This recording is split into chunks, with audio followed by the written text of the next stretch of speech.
Mr. Ambassador, 3 years ago, Mr. Putin made the case for what he called a special military operation in Ukraine based on a threat from NATO. Can Russia see that both Israel and the United States might have similar cause for defensive action when they're faced by such a threat from Iran? I wouldn't draw any parallel between these two cases. As for us, we are going to discuss Ukraine later, but I would like now to concentrate on the immediate events in Iran. Of course. Because it is much more important, I think, than anything else at the moment, because it is what is happening over there. It has a real threat for it will be a crisis, a long-term, very serious crisis, which may turn over the world economy. And everything what we are calling as globalization for prosperity might be ruined in it. So it could be a long-term crisis. But the reason I make the parallel with Iran is that your government's statement on this has been that this is not an invasion, but it's a transgression of territorial integrity and so on. And why wasn't the Security Council consulted and so on? And it struck me very forcibly that in 2022, Russia did exactly the same. In fact, put men into a foreign country. As I have said, these are two different things, but we did have a plan, we did have strategy when it has all started. We did have a clear goals, and we have indicated all absolutely clear goals. There are 4 of them, and I would not repeat them. But as for the moment, what's going on in Iran, this is absolutely illegal and unprovoked aggression by Israel and the United States against Iran, which has no explanation, which has no clear goal, which has no planning, which has no exit strategy, most of all. And people really, let it be US, Europe, and us, Russia, we do not understand why it is happening, because it happens in the middle of negotiations between the United States and Iran on the critical topic of nuclear issues. As we have been informed by the Minister of Foreign Affairs of Oman, who was mediating it, they were close to success in it. So US has interrupted these negotiations and decided to make a strike. So it is critical that we will come back to it and come to negotiate a solution. So if your objection is that the Americans didn't and the Israelis didn't have a clear objective, they have set out their objectives. For example, to degrade Iran's ability to attack its neighbors, to remove Iran's ability to build a nuclear weapon and so on. They've been pretty clear on what their objectives are, though there's some issues about language and so on. Surely your objection is not just that they didn't have clear objectives. 2 things about what you have said. One is that during the first strike in 2025, President Trump has announced that he destroyed all nuclear capabilities of Iran. Second is that International Agency of Atomic Energy has clearly stated, as well as U.S. intelligence stated that Iran doesn't have a nuclear weapon, and he is enriching uranium, but it has actually its own laws against nuclear weapon, and they're not going to achieve it. So in absence of any evidence of existence of it, it is unclear what the U.S. is doing over there at all. Is Russia going to come to the aid of Iran in any way? Because Russia and Iran have been allies. The Iranians have supplied expertise and material to Russia.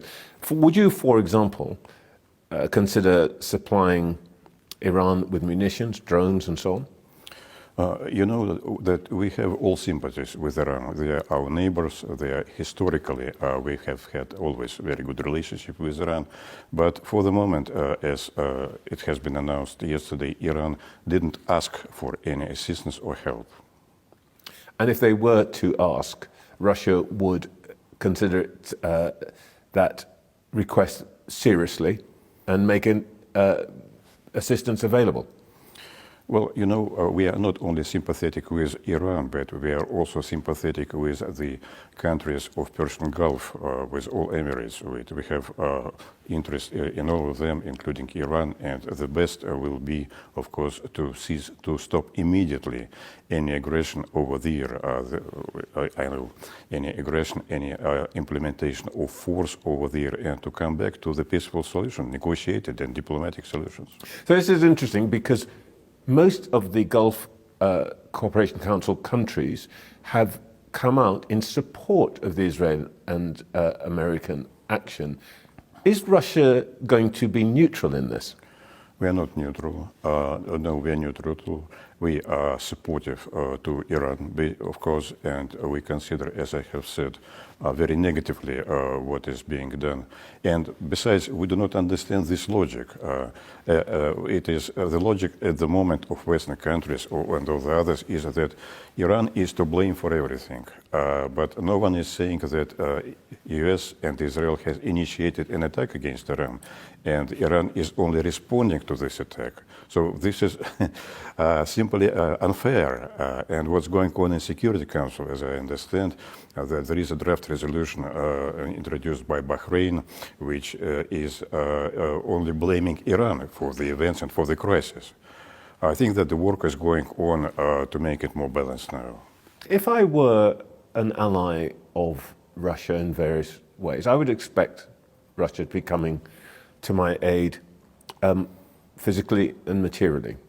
But Assad in Syria, Maduro in Venezuela, Khamenei now, could all count on rhetorical Russian support. But you seem to be saying that actually the Russian support is fine as long as it's speeches in the Security Council, but you're not promising any help in war. The Americans give the Israelis and their allies whatever they want in terms of weapons. Well, you won't. You know, in international relations, there are different grades of partnership. What we do have with Iran, this is strategic partnership. Alliance is a different thing. Alliance in interpretation of the United States, for instance, it has a treaty. They have special alliance partnership and alliances with several countries, which includes also military assistance. South Korea, for instance, Republic of Korea, Japan, and the others. We do not have such a treaties, neither with Venezuela or you named Iran or what else, Syria. We are cooperating with them. We have a lot of relationship with them, but as for special treaty on defense assistance or military assistance, it's a different thing. All right, well, what should I think if I were a member of the Cuban government with which the Soviet Union had an agreement, and I believe Russia does have an agreement. If the Americans decided, and there's some sign here that Donald Trump wants to regard Cuba to some extent as part of Russia's sphere of influence, should the Cubans now start to feel nervous that if that happens, they won't be able to look to Russia for genuine material support? It's a very hypothetical question, which is good one. I will well, say, Mr. Trump doesn't think it's hypothetical. You're trying to provoke me. Are we going to send troops? I don't think so. Although it's a hypothetical possibility, I guess that we will do everything by all means to settle down crisis. We will talk to everybody. We will talk to Security Council. In Security Council, we will make all but peaceful means. We are not Americans. We do not want to change the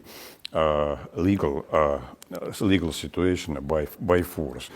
Americans are now trying to substitute international law by the force of hegemon, I will say, or something like that. So this is not our style. Well, okay, well, let's talk about your style. Ukraine. How many Russian soldiers have died in the war with Ukraine?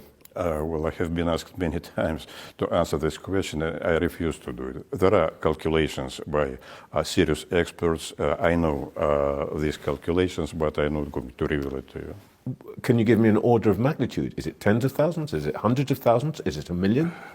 Forgive me, yes, as I have said, it is only official figures may be revealed by the General Staff of the Ministry of Defense, so they are not revealed so by both parties. What has been said by Ukrainians, it is nothing. What has been said by your defense minister or some researchers, so-called researchers, they are figures taken from the ceiling, nothing else.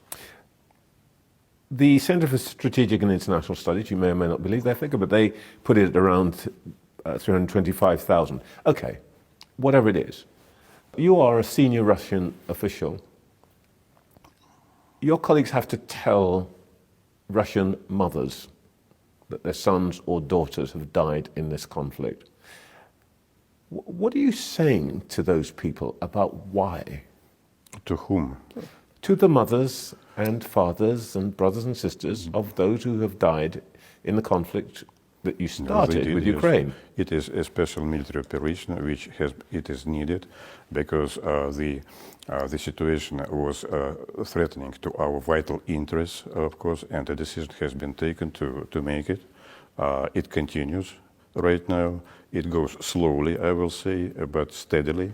And what is happening in Ukraine, that Ukraine is losing this war steadily in all aspects, economical aspects, industrial aspects, military aspects. Ukraine is shrinking right now in spite of all assistance that it is getting from the West, say it Europe or United States. So in spite of all of this, it is coming to an end sooner or later. It's shrinking very slowly, and it's shrinking very slowly partly because of the tactics that are being pursued by Russia. The United Nations reports that 15,000 Ukrainian civilians been killed since Russia invaded in February 2022. You're waging war on innocent people. You talked a little while ago about essentially what is a legitimate cause for war, understanding objectives and so on. It doesn't matter what the objectives are. Russian munitions are killing Ukrainian civilians. That cannot be right. I will explain a bit at length what has happened because after 2014, when the so-called revolution of dignities took place in Kiev, then you know that Kiev troops has gone to the east and to the Lugansk, Donetsk and all these republics where people resisted and they didn't want to obey to the nationalist that has gained a rule in Kiev itself. And Ukraine, Kiev authorities sent an army to kill innocent people in Lugansk, in Donetsk. And during 9 years, they bombarded, shot, killed, and it was around the same figure as you named, 15,000 to 20,000. Figure was very big. I'm not, but it lasted during 9 years of time between 2014 and between 2022. So, of course, we needed to stop this killing of people over there. And that was one of the reasons why this operation has started. We understand that I understand, I've heard that justification many times, but it still doesn't explain why Russian munitions have been targeted at civilians. And we're now heading into, coming out of winter. Russian forces have attacked energy plants. There are people freezing to death in Ukraine. Winter is over. It is spring now. Yeah, they're still freezing to death. If you have anything to ask me, please. But they're still freezing to death. Come on. Not anymore. I think that they have restored partly the infrastructure, energy infrastructure, and the situation is not critical. We have had a chance to ruin it totally, but we didn't go into that. Okay, so you've exercised mercy, but all right. Well, look, how long is this going to go on? My hope that it will end as soon as possible. Everybody hopes for it, but for it, we need to achieve the goals, and we need to achieve. Actually, what we need to achieve is it has been agreed with President Trump in Anchorage, in Alaska, some months ago. We did have a good framework of agreement over this. And we work on that. We work on that understanding, and we hope to achieve and to reach goals that has been set up with the Americans during this meeting. Can I ask you about Russia itself? Is it a matter of regret to you, some might say even a matter of shame, that Alexei Navalny died in the custody of the Russian state? No, as we have said before, it is things happen. People sometimes die immediately. And what happened with Navalny? He was in a difficult position. He survived many setbacks during his life in different countries. So it happened. Russian prison, frog poison.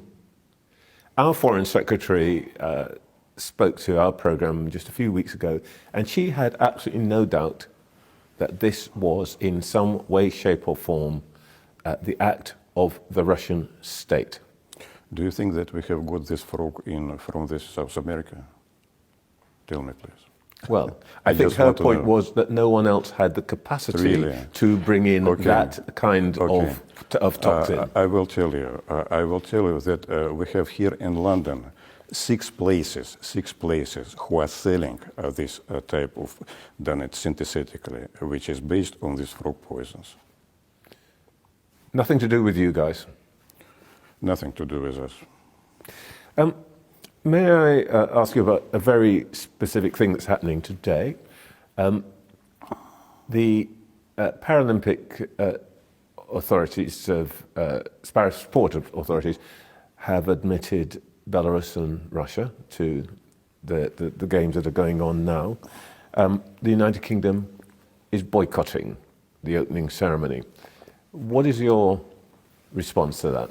Well, I think it is very silly, of course, since United Kingdom does not send any sportsmen to these Paralympics. So what are they pretending to boycott? They have sent one official from the government, as I understand. But anyway, sport and politics, these are two different things, which has many times been said by the Olympic Committee, by the way. And we, of course, still do not understand why it is boycotted, since Israel and United States Paralympics are participating. Perhaps they would like to boycott as well. So you're equating the United States and Israel with Russia? So about what? About Paralympics? Sport, as I say, and politics has nothing to do in common.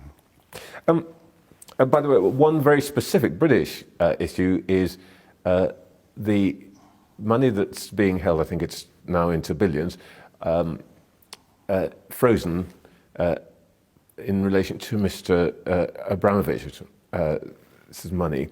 Now, what do you think should happen there? Should that continue to be frozen? I have no slightest idea what Mr. Abramovich is going to do with this money. It is up to him. Well, the question is whether we release it to the Ukrainians. Why? They should be sent to Ukraine. This is his money. And well, first of all, British government should explore why should it be sent to Ukrainians. As far as I understand, he would like to divide it between Russians and Ukraine. It is up to him to decide. Okay. Very last question. It's a puzzle to British people. Mr. Putin seems to be all-powerful. We're told that he's very popular amongst the Russian people. I don't know when he's next due to face the Russian electorate, but let me ask you this question. What would succession to Putin look like? Or can nobody actually imagine Russia without Putin? Well, it's a strange question because Putin has been re-elected 2 years ago, in fact. We did have elections also on these premises. Lots of people voted for him. His popularity now is around 80–85% every day. It is being measured weekly, I think. And his popularity doesn't diminish. And what's going to happen, well, in 6 or 7 years, I don't think it is. It's a matter of discussion. So he's going to be there forever? Well, I have no comments on that, but it is at the moment there is nothing to discuss at all. Since he has been re-elected, he is very popular in our country, and he is as well popular around the world, I will say. Around the world? Of course, yes. Perhaps not in Britain. You haven't seen real leaders in the recent years. Mr. Ambassador, thank you so much for your time. Thank you for yours.